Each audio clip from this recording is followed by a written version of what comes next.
You know, there's some things that appear in the Bible that when you see what they are, you kind of wonder, how is it that there's anybody on the planet that doesn't fully believe in God? Oftentimes, if somebody asks me, why do you believe in God? There's a few things I go to, but there is one particular thing that if you see it for what it is, and you do the math, there is no way in the world you can deny a true and living God. Now, kind of what we're going to get at, and I actually went through this particular math problem in the End of Time series. I think it was episode 1 or 2, talking about how do we know the end is near. Well, there's a particular passage in Ezekiel, in chapter 4, a really strange thing happens. And if you read it, there's a high likelihood, you kind of read through it, and you have no idea what it's even talking about it. But if you take the time to do the math that is written within that chapter, you'll see God everywhere. So stick with me here for a second. We're just going to begin in Ezekiel 4, starting in verse 1. You also, son of man, take a clay tablet and lay it before you and portray on it a city, Jerusalem. Lay siege against it, build a siege wall against it, and heap up a mound against it, set camps against it also, and place battering rams against it all around. Moreover, take for yourself an iron plate and set it as an iron wall between you and the city.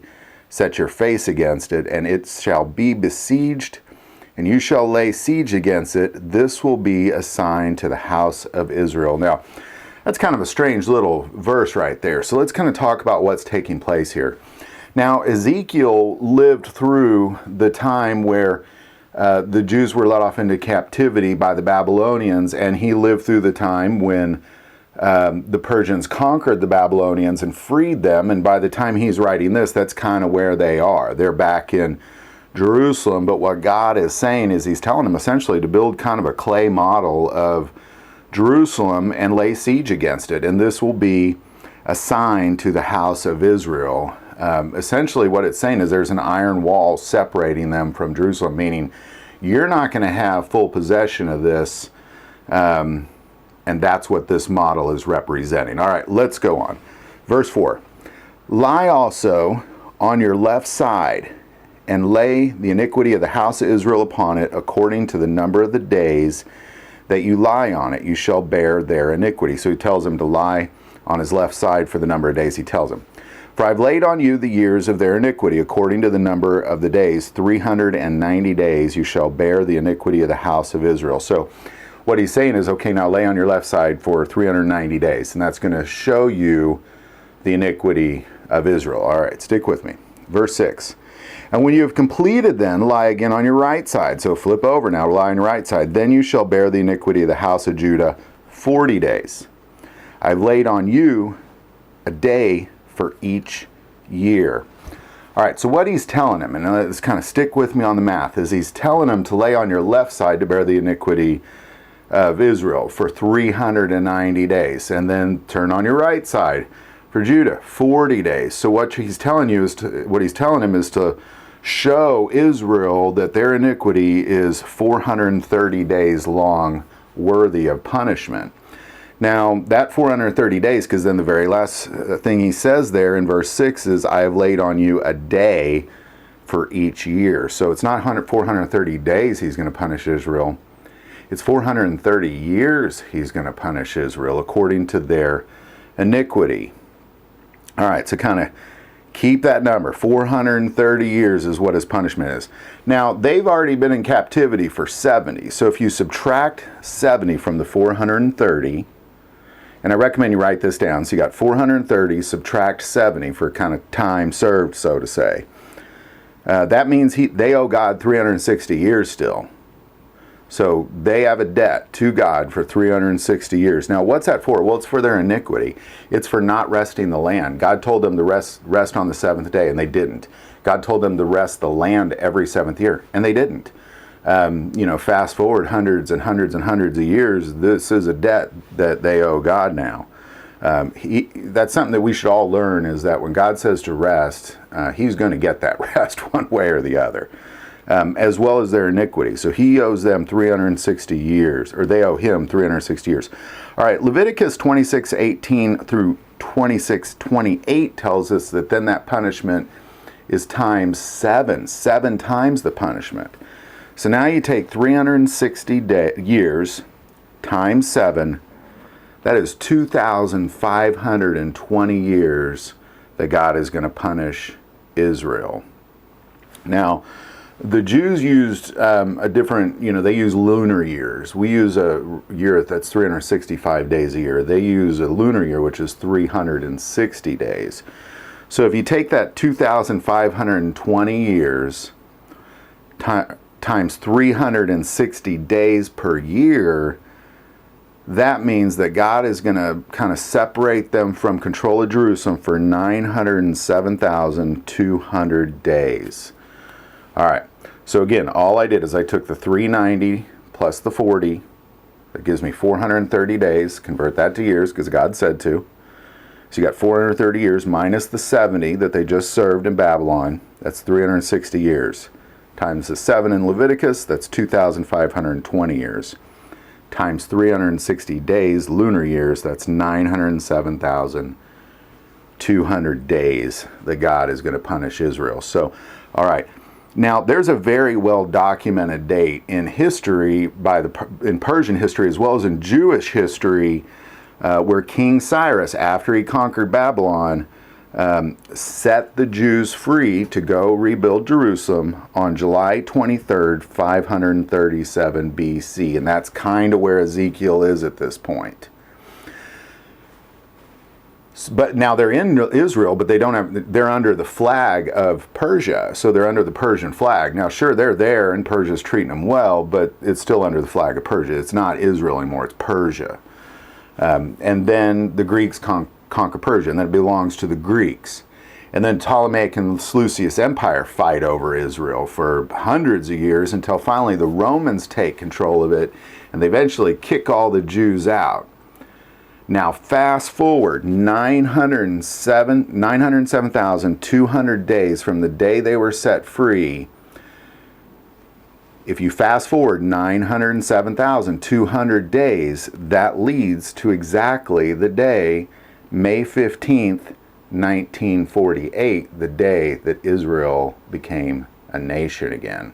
Up until that day, Israel had not been a nation for almost a million days.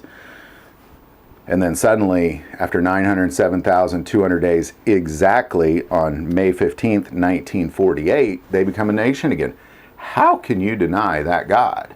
Now, you obviously are going to have to consult a horologist. A horologist is a person that studies calendars, but horologists that have studied this out, so they throw in like the leap years, those random little days that pop up in the year that are different than the 365 or the 360. And what you get is you get literally 907,200 days from July 23rd, 537 BC to May 15th, 1948, exactly when God told Ezekiel back in 530 BC when this would take place. So,